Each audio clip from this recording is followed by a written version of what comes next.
بسم اللہ الرحمن الرحیم۔ جنگ بدر کفر و اسلام کا مشہور ترین معرکہ ہے۔ 17 رمضان 2 ہجری میں مکہ اور مدینہ کے درمیان مقام بدر میں یہ جنگ ہوئی۔ اس لڑائی میں تعداد اور اسلحہ کے لحاظ سے مسلمان بہت ہی کم تر اور پست حالی میں تھے۔ مسلمانوں میں بوڑھے، جوان اور بچے اور انصار و مہاجرین کل مل کر 313 مجاہدین اسلام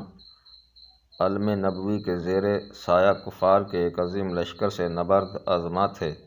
سامان جنگ کی قلت کا یہ عالم تھا کہ پوری اسلامی فوج میں 6 زرہیں اور 8 تلواریں تھیں، اور کفار کا لشکر تقریباً 1000 نہایت ہی جنگجو اور بہادروں پر مشتمل تھا،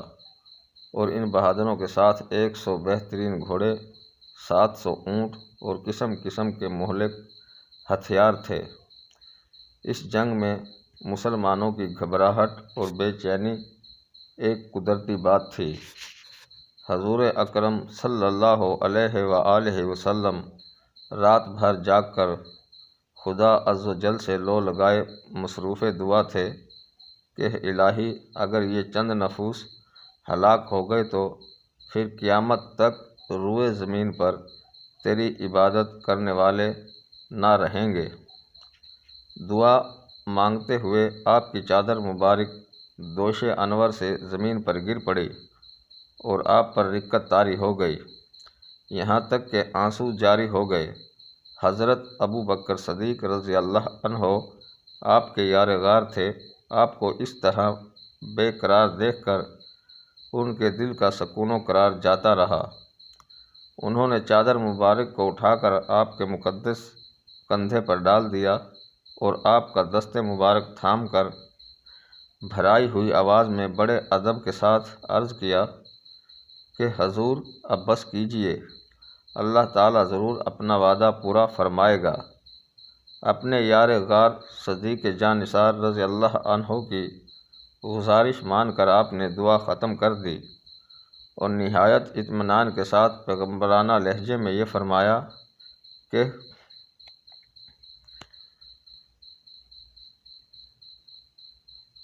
اب بھگائی جاتی ہے اور یہ جماعت اور پیٹھ پھیر دیں گے۔ صبح کو حضور علیہ الصلاۃ والسلام نے آیات جہاد کی تلاوت فرما کر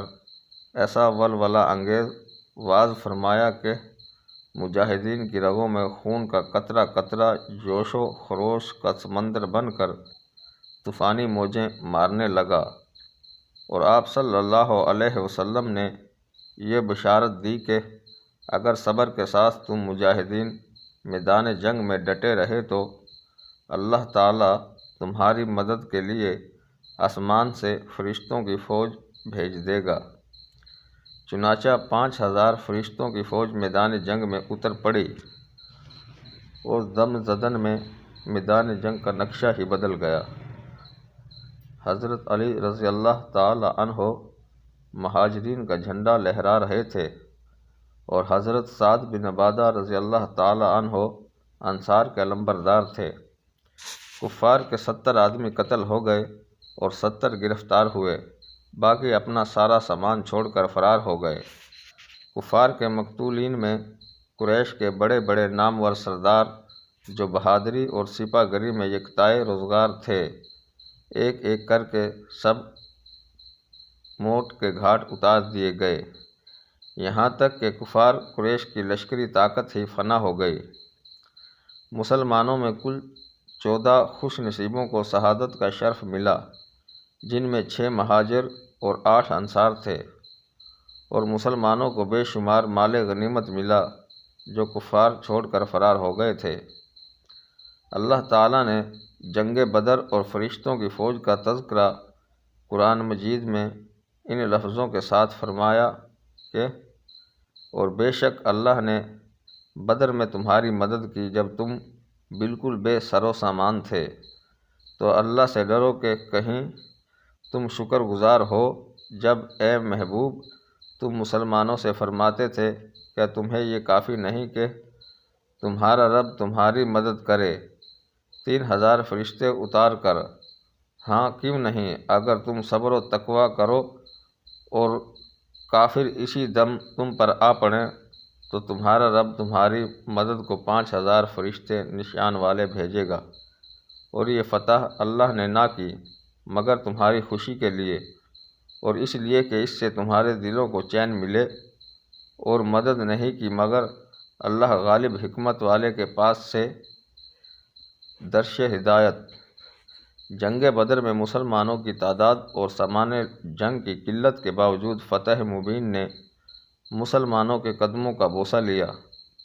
اس سے یہ سبق ملتا ہے کہ فتح کثرت تعداد اور سامان جنگ کی فراوانی پر موقوف نہیں، بلکہ فتح کا دار و مدار نصرت خداوندی پر ہے کہ وہ جب چاہتا ہے تو فرشتوں کی فوج آسمان سے میدان جنگ میں اتار کر مسلمانوں کی امداد و نصرت فرما دیتا ہے،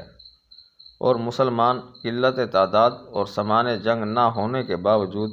فتح مند ہو کر کفار کے لشکروں کو تہس نہس کر کے فنا کے گھاٹ اتار دیتا ہے۔ مگر اللہ تعالیٰ نے اس کے لیے 2 شرطیں رکھی ہیں، ایک صبر اور دوسرا تقوی۔ اگر مسلمان صبر و تقوی کے دامن کو تھامے ہوئے خدا کی مدد پر بھروسہ کر کے جنگ میں اڑ جائیں تو انشاءاللہ تعالی ہمیشہ اور ہر محاذ پر فتح مبین مسلمانوں کے قدم چومے گی، اور کفار شکست کھا کر راہ فرار اختیار کریں گے یا مسلمانوں کی مار سے فنا ہو کر فی النار ہو جائیں گے۔ بس ضرورت ہے کہ مسلمان صبر و تقوی کے ہتھیاروں سے لیس ہو کر خدا کی مدد کا بھروسہ کر کے کفار کے حملوں کا مقابلہ کرنے کے لیے میدان جنگ میں استقامت کا پہاڑ بن کر کھڑے رہیں، اور ہرگز تعداد کی کمی اور سامان جنگ کی قلت و کثرت کی پرواہ نہ کریں، کیونکہ فرمان خداوندی ہے کہ مدد فرمانے والا تو بس اللہ ہی ہے۔ ناظرین کرام، مزید ویڈیوز دیکھنے کے لیے چینل سبسکرائب کریں اور بیل آئیکن پریس کریں تاکہ ہر آنے والی ویڈیو آپ کو بر وقت موصول ہوتی رہے۔ شکریہ۔